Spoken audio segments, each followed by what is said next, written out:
Good evening and welcome back, Poetry Lovers. It is I, ZM Wise, and here I am with another recording just for you. Tonight we have a special group reading. Tonight we have the following poets. We have Khalypso, Angelo Colavita, Justin Karcher, and Kristin Garth.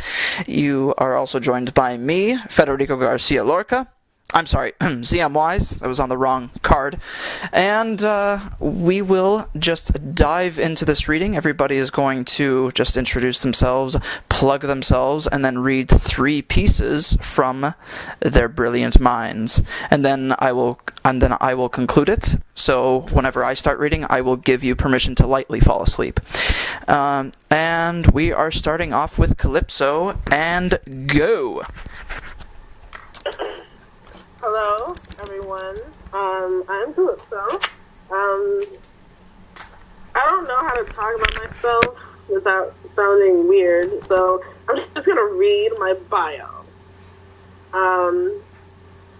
I am a Sacramento-basse activist, actor, and poet. I am fat, black, neurodivergent, queer, and an agender badass. My work can be found in Francis House, Rigorous Journal, Blood Orange Review, and Shade Journal, as well as a few others. My chapbook, The Hot and Top Lights, The Gas Herself, was a runner-up for the 2018 to Sylvia's Chapbook Prize. I am the 2019 Sacramento Youth Poet Laureate, a Leo Virgo cuss, in need of some more friends, and you can find me on Twitter at Khalypso the Poet. It's KhalypsoThePoet. If you would like to support my work and efforts in activism and poetry, you can PayPal and email me at kayawritespoems@gmail.com. So, to start off, I would like to read a piece that was recently published in Glass Poetry. The version I'm about to read is a little different because it's a later draft of the piece that Glass published, and it's called Black, Shining and Tired. I fear water the same way I imagine my ancestors did, tongue-tied and hope-filled that the miserly depths holds life where the distance between freedom and here fails. They said, get out and vote, like men didn't stand in line at the ready, only to disappear into the nation's bloody foliage. They said freedom of speech, like we haven't held the cauterized tongues of slaves who learn how to read while they split the night sky with their trembling screams. Truth is, the law has swallowed droves of my folks into its boundless belly, and it's still hungry. My people ran to rivers, fed the current their bones, and their names, their faces, were never loved again. I say the lost names nestled beside the morning sun, and the sky shatters, blood running rampant down its thighs like a beckon for birth or a reckoning for a redneck, a bullet, a cardle, a slice of sweet meat. I've learned to catch what taunts the hate in my mouth and crush it like the stained rapture of a blackberry's popping. I have learned to write, because that is the only gift you can give the dead. I chart the memories of forgotten generations, say all the stories they had no time to birth between the tobacco fields and the cotton gin. I give them the only freedom they ever begged for, to be heard, and yet there is absence everywhere, even between the tongue and teeth. When I say I cannot love, I mean I do not know my family's history. How one hand guided next to its metal. How a body fell into its terror and bloomed a protest. On the night a father evacuated his veins in my city, my trembling fingers stood still. The air staled and tangled into carcinogen. There was nowhere to look but up. And that was Black and Shining and Tired. My next one. So, I recently read through my first official heartbreak. and that shit was trash. I hate that. I hated that experience. Of course. I just like didn't know how to process it, so I started the night everything kind of came crashing down. The night that I found out what was going on and like we went our separate ways. I was driving home and Fiona Apple came on over the speakers, and I just like it just like enchanted me. I immediately had to just pull over, and there was a line in the song that had made me like stop in the first place, and so I typed that at the top of my document, and I just started to write, and it just like poured out, and it's called The Sound of Us Is Dead, and it came from a workshop I did, and I refined it to the tune of the song. So I'm going to start with the epigraph, and then I'm going to read it. And this was published in Up the Staircase Quarterly, I believe, is the one. So without further ado, no, not a baby anymore. If I need you, I'll just use your simple name. Fiona Apple. The Sound of Us is Dead. The first time I had sex, I made love like an atheist. Everything dead from Florin Road to Carmichael. We had nothing to stroll past but the dirt. The hum of your stick shift shakes our contumacious fingers to attention, and I can't help but to beg you to kiss me how you love her. We make music like the focus I gave to my birthday candles, and after, we both taste like vaginosis and sweat. I only ever want you when you are lying to me, and love you when you claim your distance from my taciturn skin. It is easy to fear your absence, a blooming, populated mystery in the crunch of the autumn leaves we depress with our stumbling toes, and I'll remember your selfishness forever. The slammed door, your stubborn knuckle, the yield of your... When they ask me what you were like, I will tell them my ex-lover's voice is the color yellow, the only light between our fresh dead hearts as it sank into a flayed pink and retreated into the dark. So that was that one. And I'm going to end with my first attempt at a guzzle. I have never really played with form before, besides like haikus when I was young. And so the guzzle is my first attempt to give myself guidelines while writing and see if I can still produce the same type of authentic and ingenuous work that I render with free verse. So this is called Guzzle for W, 2014. The old story our mothers kissed into our skulls is still the same. We ask a man to love us, and it always ends the same. We ask a man to drown our parched eyes with kisses. When our hearts drink seduction's liquor, the way ends always the same. Starving hands searching the earth's flesh for some kind of warmth. We always been the music sheltered in an Alabama night's crackling petals. The screaming winds always the same. Our gyrations burn a new axis into every gold thing. Our parents wear to forget their poverty. Memories unfold themselves and we find our first lies, indiscretion and shared sweat, the first doctrines that told us all sins the same. In one gasping thought, we remember why we never fell in love. You're only home for the holidays. We don our clothes, say goodbye. The cold finds our diverting footsteps freezing. The wind's always the same. Thank you. Great. Thank you. I appreciate that. Hey, good job. Love it. Yeah. Love it. Oh, does that mean I'm next? Do we go right after? Yes.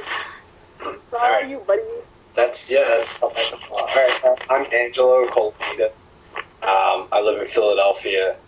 I run Empty Set Press and I'm associate editor at Oculum Journal. What else do I do? Oh, I have 2 chapbooks out, Heroines and Flower Sonnets. Flower Sonnets came out last year. And let's see, what upcoming stuff I have. I have forthcoming poems in Dream Pop, and Sybil Press is doing the Pigeon 2 anthology, and I have a poem coming up in that.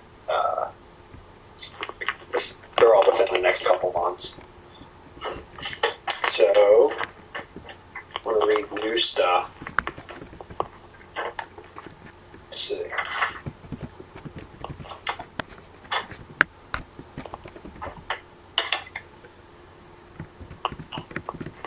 Yeah, here's a good one.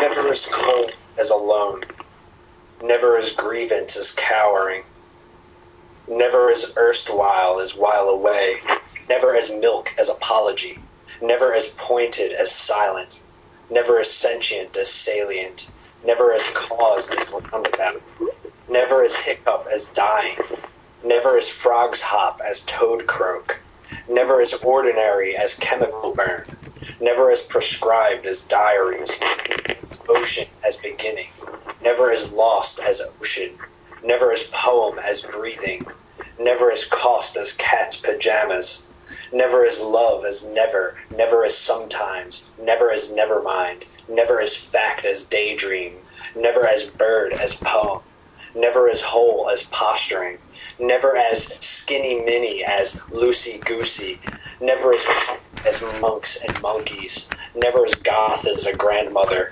never as metal as hedge metal, never as entropy as dystrophy, never as end as cluster, never stars.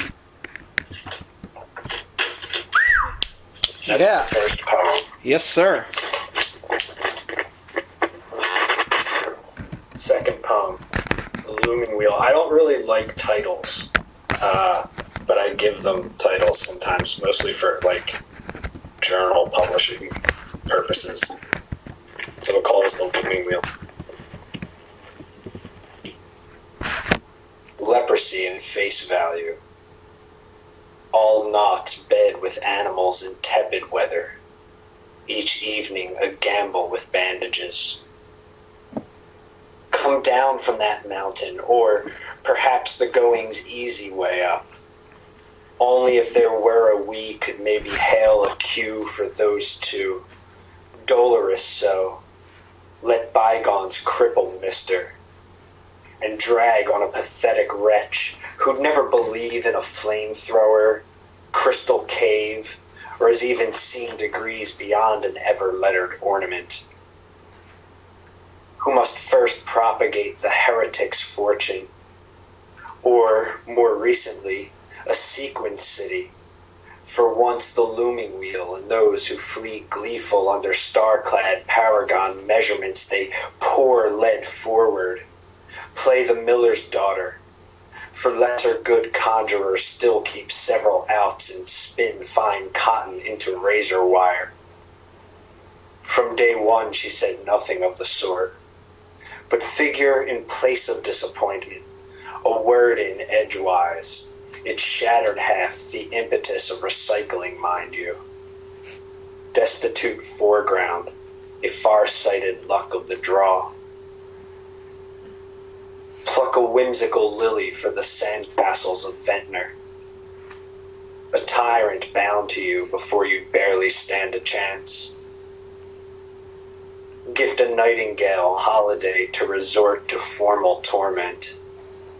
A patchwork's garment in harm's way. Is it you or I whose mistaken identity for a name? We fear there's no going back, do we? Could we swim to Corsica? It's poem number 2. Nice. I like that one. Woohoo! Thank you. Tip your waitresses. Yeah. Alright. This one's a little long. Oh, we're making smoothies or something. What was that? Oh, my bad. No. I literally thought, I was like, oh man, I better get a cup of water. So Yeah, no, I don't want. I made the mistake of the can of Pepsi. That is not good. So since we're talking, Khalypso talked about heartbreak, and so this is like a heartbreak poem that a relationship over the summer, and it was like one of those days where I like felt really miserable. So I went to like this art opening, and I'm staring at this like wonderful art. It was by like Rebecca Reeves and Danielle Schulniger Warner. I think it was Warner. Could be wrong. But like staring at this art and just like thinking how miserable my life is. Or was. It's not that bad. It's good on paper. I hear you. Morning colic. Taste of salt. Subsequent abrasion. These dig lavish gashes. Windburn the desert red. Save a topography and lose sight view, like ghost ships, window boxes flooded with miniature lovelies, more like chlorophyll, to each their own. Parse our sparse constituents, lean into the throes, you're no hero. So wrap the saddest bastard wrapped in black tack and slack his brittle bridle. Crop the croup steady. Heaving heavens to Betsy, short for Elizabeth, long for a wager, fate for a terminal shower. Months of carnelian lapse like a dream. A thing to extinguish, sincerity, a casual omittance.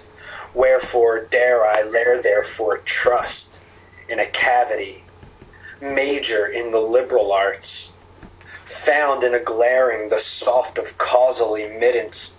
Now we are two, sovereign to us, a fluorescent testament best left unsaid, or lacks a hapax monopoly.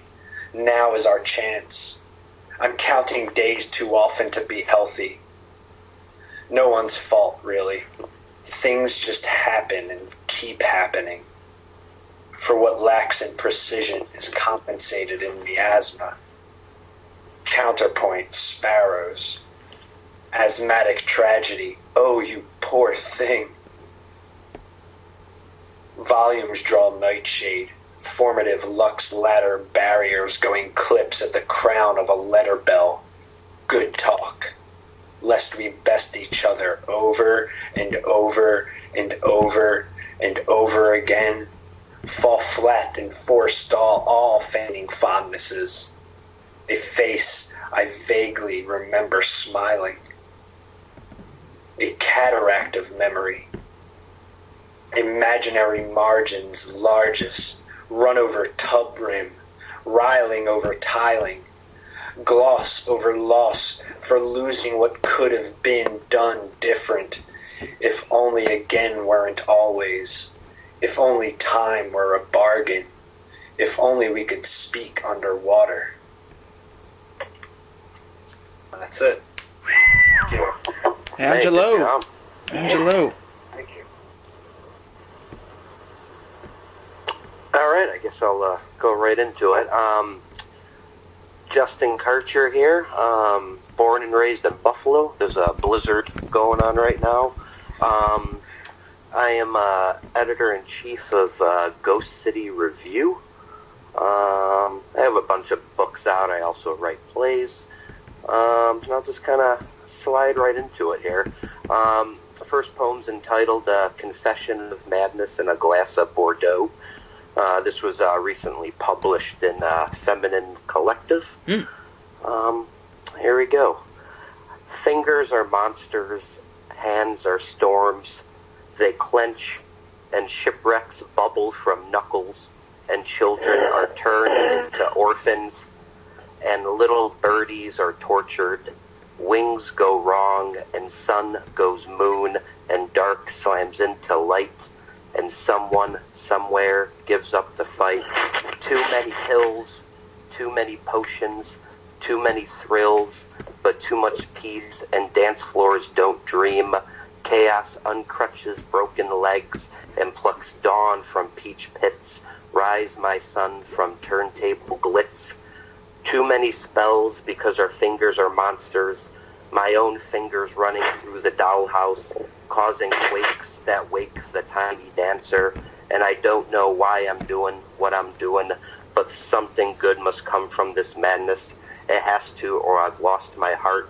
Whatever Wi-Fi connection I have to human kindness. Look, there's this New England tribe of hipsters that eat seaweed and vomit in truck stop bathrooms. The seaweed clumps together in plumbing pipes and become flesh. Olympic swimmers soaring through fast food guts and catwalk confetti. What we can do with the bones we've been given, and it has to be good or we're doomed. I need to figure out what the fuck I'm going to do. A shrunken dancer in a dollhouse bedroom, a dollhouse in a castle where there's also a woman trapped in the basement. I can hear her pacing back and forth, nervous about her replacement. She's pulling out her hair and the dancer is naked like air. I must give her some clothes and the other a rose. One is big, the other small. I need some goddamn alcohol. Buy me some time with a haunted cameo. Pour myself a glass of expensive Bordeaux. Drink, think, and hopefully some answers. Hopefully no death, oh life, no need for necromancers. We must all learn how to glow, and maybe a good wind will blow. Maybe all this will be worth it. Maybe I'm not an asshole. Maybe I won't die inflamed in spit. So that's that one. That is actually part of a book I'm co-writing with one of our other poets here tonight, Kristin Garth, and the other poet who couldn't be here, Tiana Hansen. That's actually called, from the book is called The Victorian Dollhousing Ceremony. That poem is from the wizard's perspective. Up next, do something not from that book.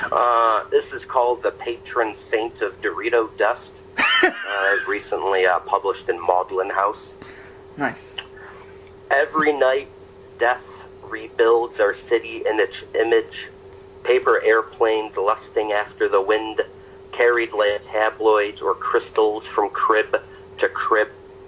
Friends falling asleep in hot tub tombs in backyards of old money. Wealth isn't the things you leave behind, but it's not really the things you spray paint on memory either. Broken windows dancing with the grass, roofs made from blood clots so lightning doesn't strike the heart, a gazebo made from used toothpicks, scraps of love and teeth that rot, wedding vows exchanged in endangered languages. Then there's silence. The rest of us who can't sleep buy Hot Pockets from 24-hour bodegas. We stab them with keys to apartments we don't rent anymore, caves we shared with lovers or clones, passing around Netflix passwords like the plague, learning how to make a murderer or how iron fists don't bruise, arguing about crumbs under couch cushions, or how working multiple jobs is bulldozing the playgrounds in our eyes, potted plants, angry at dirt, fingertips sick of finding bloom where bones weep, where the guardian angels of our youth still scoop up halos and try to hang them over our heads, but we're still full of shit and our gravity's too strong for halos that hang. There's that time we threw a surprise birthday party for our one friend. He was so scared of death. Months leading up to the big day, we listened to the police radio, figured out where murder was materializing or where cars twisted their horns, Then we snuck through the night causing distractions. Then we stole all the crime tape. Then we decorated our shitty apartment in all that yellow. So when he walked in and we all said surprise, he burst into tears, and the tears looked like strange bugs. The bugs sang beautiful songs, though, and we danced in the fiery blanket of a million iPhones. Our friend ate Doritos that whole night. He really liked Doritos. He died shortly after his birthday, and we all blamed ourselves for killing him. We missed the gold sunrise of his fingers and lips. Since he was always eating Doritos, we would pretend he was always reaching into the stomachs of sons and pulling out their guts. Licking all that star death separated him from the rest, made him saintly. We were just jealous. Now look at us. We prayed to him in silence when stabbing the shit out of Hot Pockets, the fat sauce oozing out of the icy crust, and we all start to cry. Oh, envious city. Oh, half a sleepless city. We huddle around a Doritos campfire, pretending the glow of the chips keeps us warm and safe. After all, darkness is just a cat scratching shadows into a tree. After all, we are the gold dust from parties built on debris. After all, we're just still breathing while pretending to be free. It's that one. All right. The last one I'm going to read, it's called Life Cycle of the American Boy, and it's going to appear in Love's Executive Order within the next 2 weeks or so. So one day, Jesus was bored in heaven, so he opened a chain of successful microbreweries. When men die, he takes their blood, separates the goodness from the toxicity, uses the goodness to make the best craft beer, but the bad stuff still falls through the cracks and clouds. Whenever it rains in America, it's not really rain. It's leftover toxicity from dead men dripping right into the mouths of undead boys. They quickly become addicted to the taste. It's all they ever crave. Preschool boys collect all the nails scattered in the basements of their fathers. Pre-teen boys make hammers in a video game wilderness of e-cigs and terrorist monsters. Teenage boys throw parties that are really funerals and crucify girls in soundproof bedrooms. Frat boys learn to unlove all that is lovely, make it the enemy, and split it up in shatterproof tombs. They grow up to be judges, handcuff their rage to the wind, blow it across the crying land so they can spread their guilt, turn back the hands of time, shake liberty so she can't stand. Then they laugh as she tries pulling herself back up, wobbling like a skyscraper on fire. Then they pray to Jesus to clear all the smoke from courtrooms as daughters get called liars. Then they sift through the ash looking for unsaid words, still clinging to life on burnt tongues. Then they slice them off with old knives and scoop them up with old spoons. Then they eat the dawn. And there you go. That's my 3. Very nice. That was awesome. Thank you, Justin. Thank you.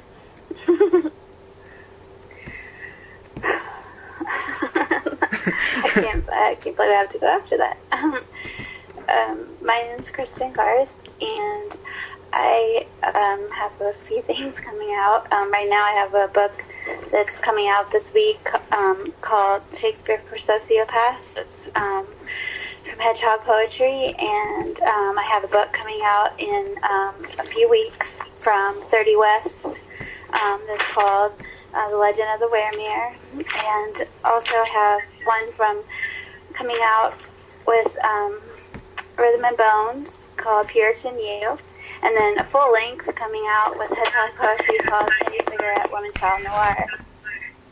And I'm going to be reading a poem from that in just a second. It was just published today in Pickering Poetry, and Don't Seem So Close. It's a poem about stripping, a dark poem about stripping. So, don't stand so close. Lay down, braids brown, mock virgin feast. Main stage, unzipped. Rewind, supine, a police song about schoolgirl desire. Men end up caged, expire, gunfire. This offering, Barbie song, is stretched, bared breast, 5 minutes long, amidst 6 pilots, constrained gangbang. A backlit acrylic bed, circled, strip club sadist, airtight, pound, freckled, glittered heads. They fit in minuscule meatus holes, left, right, no law protects, controls, whispers beneath spread blanket green, raw dog, there's shock and awe. Alone there's Google, moans, rainbow bright sheets. They stood so close, 6 colognes seeped in skin. Annihilation never feels pretend. Ooh, beautiful. And the next two that I'm going to read are from the book that Justin was just talking about, A Victorian Dollhousing Ceremony, that is also coming from Rhythm and Bones Press in June. And the first one was published in Swim Miami. It's called The Ladies Are Waiting, and it's about female competitiveness. And anyway, the ladies are waiting, near guillotines, acclaimed headsmen of means, duplicitous gleams, eyeing you, their thighs secretly tattooed, surnames, killers, kings, state-sanctioned blowjobs, beheadings, so why not princess, even you? One bed, one head, misstep or two, detected, collected, stored, fine wine, uncorked with lords, midnight, rust-red aroma, royal deficiencies poured, some stone-floored cellar behind arched oak doors. A happy ending may require cunning, a crown to topple, rolling heads on floors, ideally yours. Best sacrifice is queen. Appeasement is the strategy you take. They're carnivores, and you serve them cake. And then my third one is also from Victorian Dollhousing Ceremony, and it was published in Mookie Chick. It's called Love Could Be a Plastic Knife, and it's about, in our story, especially crazy things that you have to do if you're in love, like dissecting a firefly so you can bring a wizard back so he can consummate a relationship with you. Anyway, here we go. Love could be a plastic knife you'll wield one night to save a life. Removes wing covers languidly, vein cellophane, its gray-winged mystery. Excision proves your love for him, this wizard, captor, bane, then friend, who nearly drowned you with his tears, diminished you to ease his fears. Yet you dissect insects for him, yellow glimmers reveal of abdomen, magnified through his magic, half your size, bent antenna, black bandit, pointillistic eyes. White ooze you'll use, bug body parts, burnt sienna, pulverized arthropod hearts, with point shoes. Bioluminescence could save his life, the way that love could be a plastic knife. Nice. Nice. Yeah. Awesome. Oh god, I guess that means me. Well, first of all, I wanted to just say a couple quick words. First of all, I'm honored to be in the company of such brilliant word wielders, so if all of you would just give yourselves a round of applause, that would be great.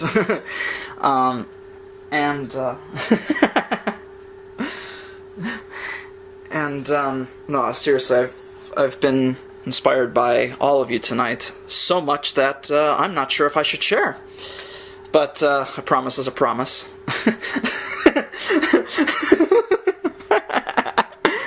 Oh boy. No,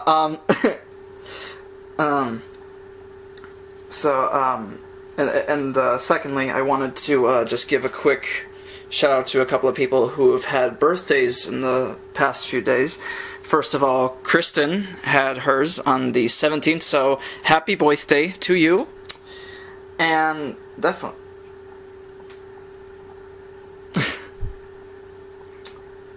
And happy belated birthday to Khalypso's mother. And speaking of Oculum, a happy belated birthday to its editor-in-chief, Ariel Tipa. So, just a quick little shout out there.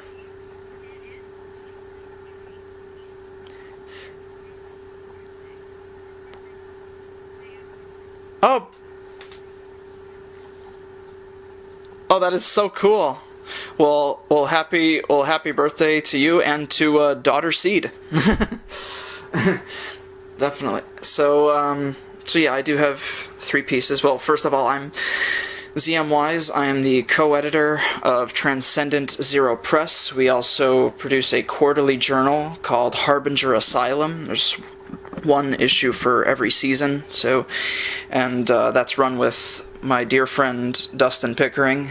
And I have a few books out as well. My most recent came out on December 17th. It's called Cosmish and the Horned Ones. It's a chapbook. And I picked December 17th on purpose because that's when Hunky Dory by my favorite artist David Bowie came out in 1971. So, yep. Let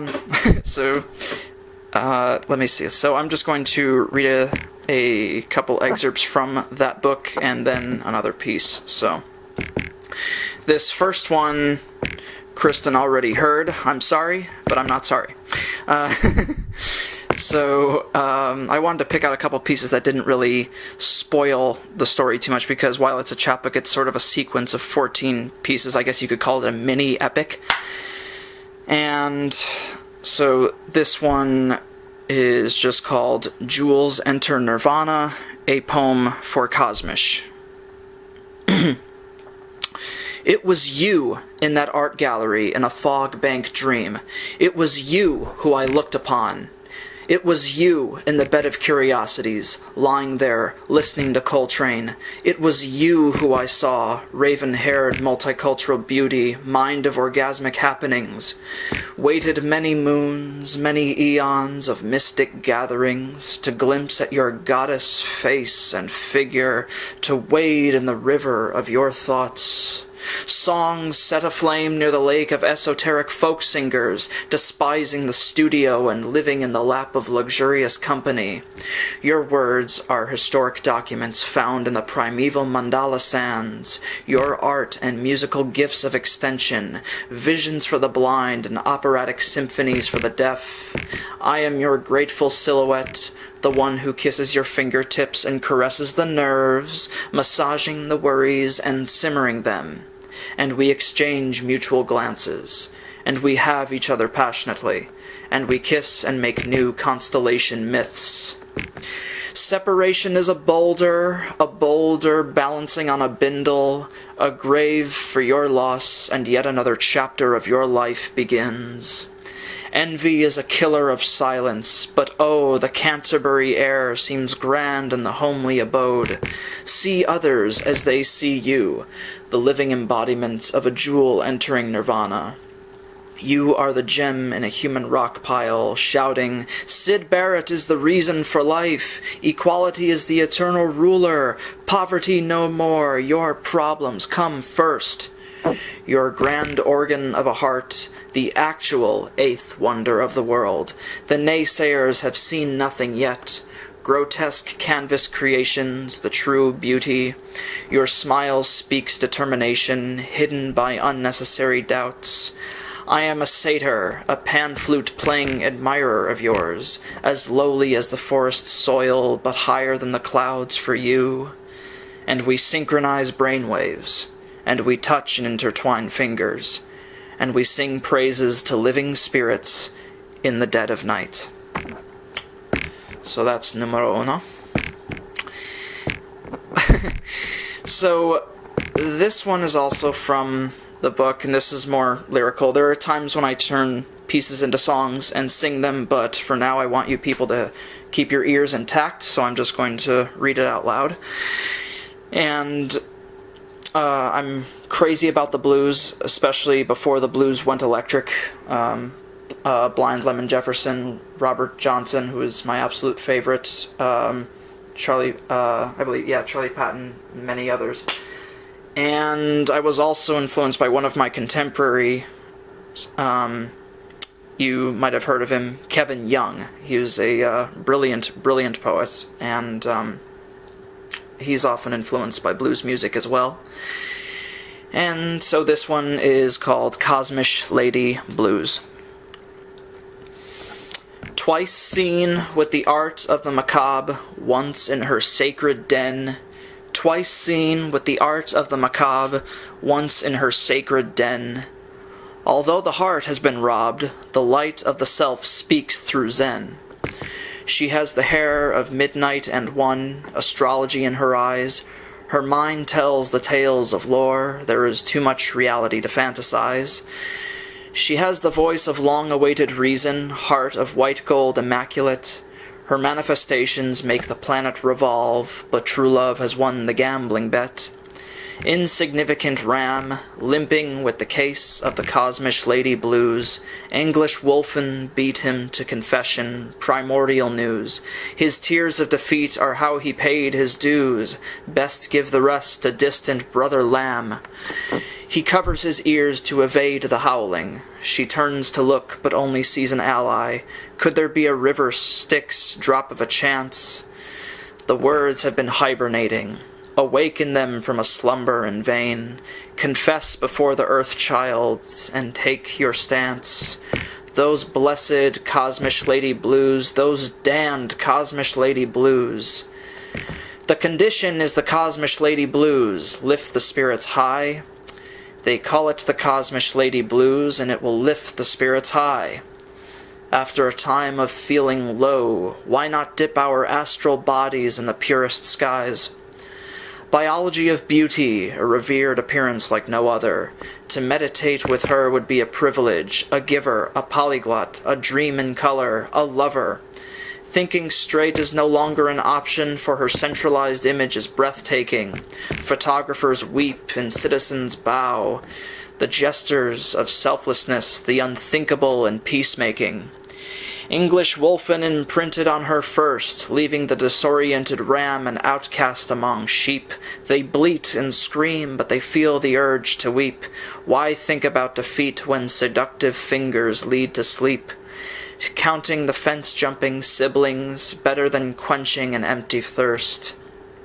She has never parted the sea without thinking of the wildlife first. So many faces look up to her to complete the task. He's never been afraid of the truth until now. Why compare one's self to destiny? So why wear a ram's skin and a wolf's mask? Those blessed Cosmish Lady Blues, those damned Cosmish Lady Blues, can we belong and exist as one? And that was the second. So, not gonna lie, trying to decide between this last one and another one, so, yeah, struggle. You know what, heck with it, I've barely ever performed this one, I think only once or twice. And while I'm looking for it, I actually recently finished writing my first play. I've written like short verse dramas and dialogue poems and whatnot, but this is my first actual play, so it would be lovely to take this baby to the stage, but we will see what happens. And there's poetry in it, so poetry can't escape that easily. Alright, so I suppose for this last one, if you were to combine the following elements: a western, a gothic tale, and a woman's rape and revenge film, you would have this piece. And it was inspired by many friends' unfortunate pasts, and sort of wound up in this piece. And this was published in the Anthologia, and this is simply called The Markswoman. Walks a dazzling game, yet she speaks words of silence. Hair of miniature spikes, true beauty lies within. Talks with the inner allies, alter ego, doppelganger, psyche, conscience, and gut feeling about the prospect of a virucidal wipeout, manly massacre, a cry of warning. Voice taken in exchange for a solemn vow to euthanize the ones. The ones took it away. They disposed of my purity and buried it beneath the soil. Oh, goddess trauma mania. This is my family, this is my gun. I am imprisoned in this fortress with nowhere to run. The only phobia is deep-rooted from within, shivering aftermath, a de-evolution of common practice. Valor stems from her haunted phantoms, slaying them number by number. Seems like the other day since innocence blanketed accidental parented upbringing. Their slips spoke stereotypical slander, spoken salivating shit words pouring out of their obligated mouths. They told me to be a good little girl, to remain as pure as an undersea pearl. Caress the loaded handle and unleash rapid firepower beyond that of an ordinary slinger. Her garb is standard imitation leather, but she feels naked without the guided Om words and dog-faced platoon. Like the material figure before her, this wolf in sheep's clothing sniffs out unsuspecting culprits. Footsteps, dragging and crippled, lead to the ones. The ones. The ones will pay for cruel, unjust, and vile acts. Surrounding their soon-to-be-condemned haven, we bird call outside. Around the perimeter, our falsified ornithological figures hover about, shadows lifelike in their eyes. Curiosity becomes our bitch, and we use it for an advantageous action, a necessary bolt of lightning. May it strike these imbeciles thrice, taste the predetermined Nostradamus wrath of the double fours, and meet the retaliation of those who you mortally traumatized. Today ends your reign of misogynistic mistreatment. Recognize and redeem no more, piddling worm monger. This is my self-owned divine right. This is my gun. I'll birth 8 reformed civilizations before this apocalyptic day is done. Thus spoke the words of a good little girl, a markswoman in her own right, taming our homicidal world. And that is it for me.